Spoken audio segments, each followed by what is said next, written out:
Hello, my name is Michaela Bauer. Just a forewarning, I am sitting in the back of my car in the heart of downtown Minneapolis, Minnesota.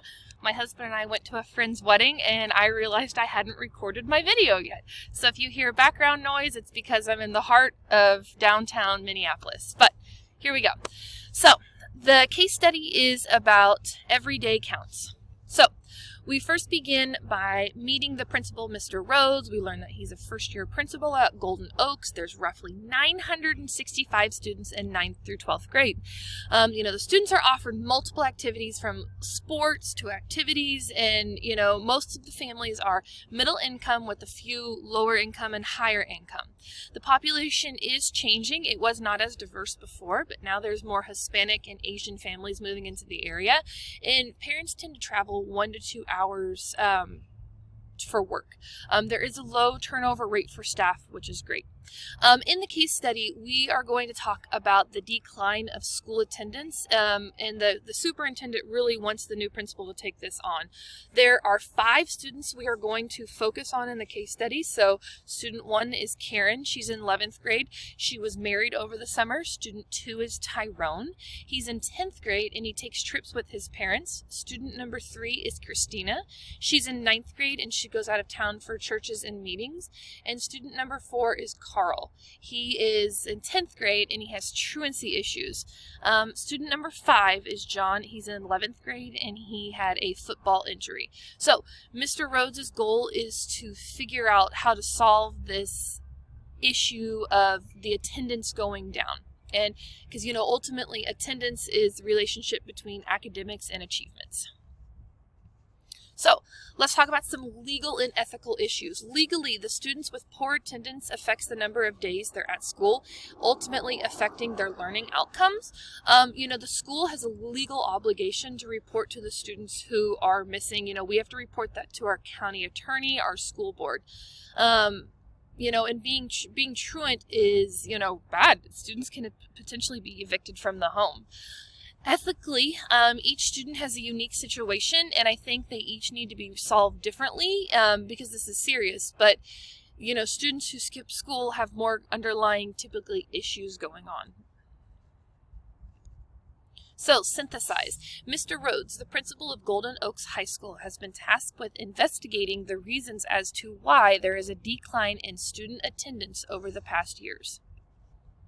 So, Section 4, I broke this down into a couple of different slides because I think it's easier to digest. So we're going to talk about the general facts, the people, the place, and the program. So, the general facts. We've met the principal, Mr. Rhodes, and he's been tasked with determining the issue of why the attendance rate is dropping. In the past, the school had an outstanding attendance rating. The next section, the people. Again, this is a community that is becoming more diverse with Hispanic and Asian families. Mr. Rhodes, he's the principal. Dr. Newman, he's the superintendent. Like I said, we meet Karen. She's an 11th grader, married. A person who might be kind of attached to her is the counselor, might need to be involved. Tyrone, he's in 10th grade. He travels on trips. He mentions mom and dad in the picture because they're the ones taking him on the trips. We meet Christina. She's in 9th grade. She travels for church events, so they talk about a letter from the minister. Carl, he's in 10th grade. He's a trade student with truancy issues. They mention the truancy officer, and they mention a conversation with his dad. And then our last student is John. He's in 11th grade, and he's an injured football player. They talk about the doctor and a doctor's note, and then the athletic director. So, Section 4, places. We are at Golden Oaks High School, kind of the principal's office where he's going over the paperwork. Then they talk about that it's a metropolitan area close to the community, and then we mentioned the vocational school for one of the students. The program, this is a public school. It offers 11 different sports and 31 clubs and activities. They talk about National Honor Society, vocational school, and football team. So we have five steps to go through, the information. So Step number 1, damaging information and stakeholders. If the attendance issue is not solved over the time, it could create more of an issue for future students, teachers, and outcome of the community. The stakeholders involved are Dr. Newman, Dr. Rhodes, Karen, Tyrone, Christina, Carl, and John. The students have a diverse background. They tend to view the school attendance and policies differently compared to what is mandated.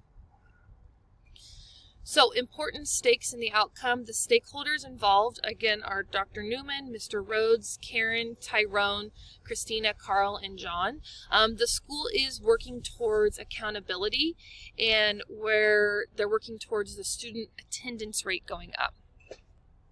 So, have the stakeholders been consulted? I honestly believe, from what we know, yes, to help with the attendance rate. Now, I cannot verify if the students and the parents have been contacted about their child's attendance records. That would be a little bit more information we need to know. What can we learn? So what is the district's attendance policy, outside of the standard illness, death, weather, pre-approved? Have the parents been given notification of their school's truancy? And then do the students understand the significance of their schooling? What will it lead to in the future, etc., etc.? So, section 5. Do I know enough to make a decision? Yes and no. Yes, I believe we have a decent amount of information to go on, and I can make a decision, but I also believe that, no, I think there's more I can know. If I'm going to be able to make a general decision for all of the students, I think that's really hard to do. So, our 4 options are take no action, make a drastic change. I have a moderate 1 and a moderate 2. So let's go ahead and break those 4 down. So, no action. If I was to take no action, we would leave the students as they are, not worry about their attendance rating, the policy, anything to do, and they will just continue on the path they are. If I was to take some drastic change, all of the students would be required to make up their missed days of school, and truancy would be filed with the county attorney. If they continue not to improve or follow structure of the system, the court could potentially take them out of the home. They could be removed from the home for being truant. So, moderate option number 1, we leave the students' attendance where it is, and we go ahead and move forward with filling out some pre-approved absent forms to help the students kind of figure out what's going on. Hopefully these pre-approved absent forms can help students to know when they're going to be gone, see if the principal can approve it.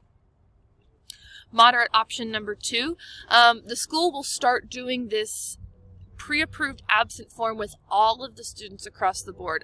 It will list their reasonings for the absence. Is it family? Is it school? Is it church related? The students who have good grades and good standings with the school have the opportunity to be approved.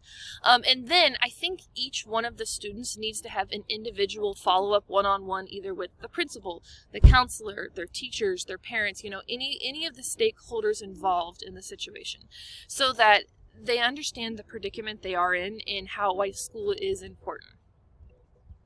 So let's talk about the pros and cons. So the pros of number 1 is the students continue on with their lives as if they aren't affected. The cons, the students will never make up the time missed in learning. Option number 2, the pro is the students will get everything together, or they're going to get rehomed. The con is it could be a bit extreme for each student to be interested in learning environment. Moderate option number 1 was this gives a small solution to helping when students are gone from school and non-school related activities. The con is it doesn't give each student the attendance need from their previous problem. We still leave what was happened in the past. We don't come up with a solution. And option number 4, there is a solution for non-school events and activities, and each individual gets one-on-one attention. Now, this could leave room for ambiguity and uncertainty for, other students in the future if they were to fall into this category. So, I chose option number 4. So I believe that this is the best option because, it creates an individualized plan of attack for each student, and it also creates idea to help other students in the future who might have these issues, not just these current 5 that we're talking about.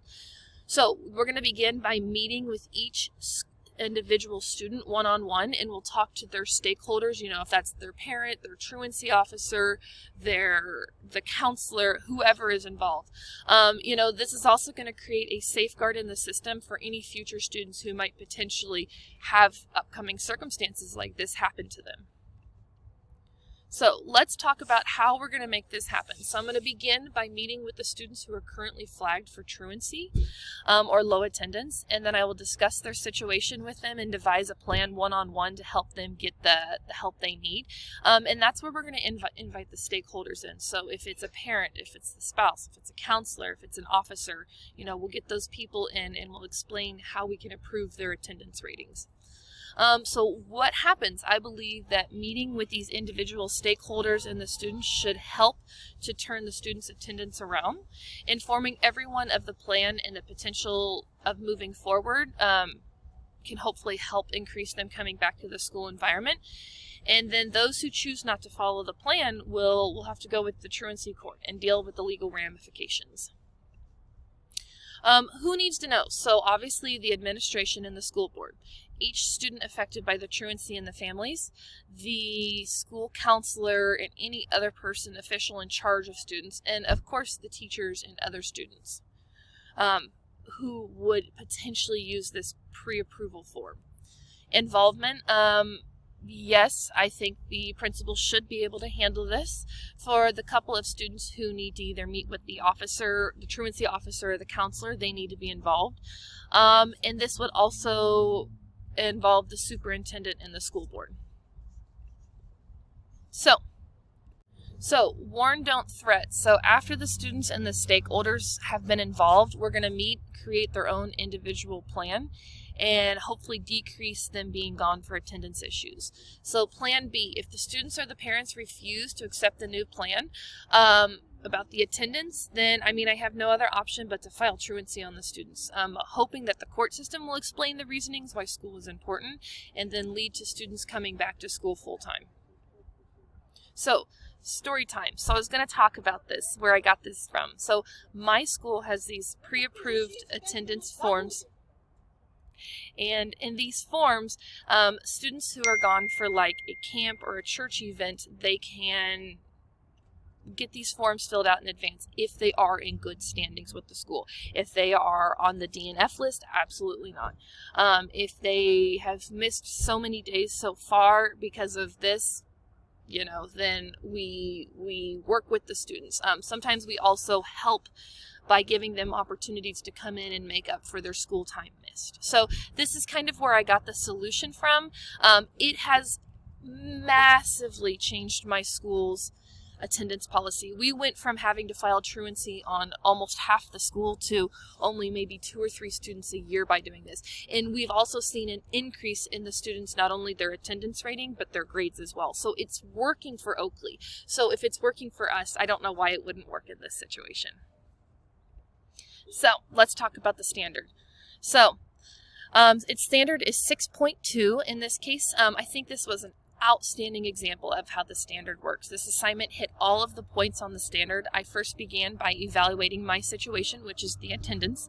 I collected and sorted through the reading material, which could have been the attendance data, and I would have created and developed a plan based on the attendance of the school.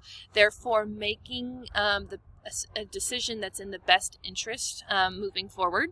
This plan would support the best interests of the students currently affected with their attendance record and help to protect any other students that might fall into this situation. So ultimately, this is creating a school system that supports the best interests of students, creating the rigor and the relevance of their education. So as a result, I think this decision made in a case study helped the problem at hand. I think it helped to solve everything, and I think it met the standard. So, and that is all. Thank you so much.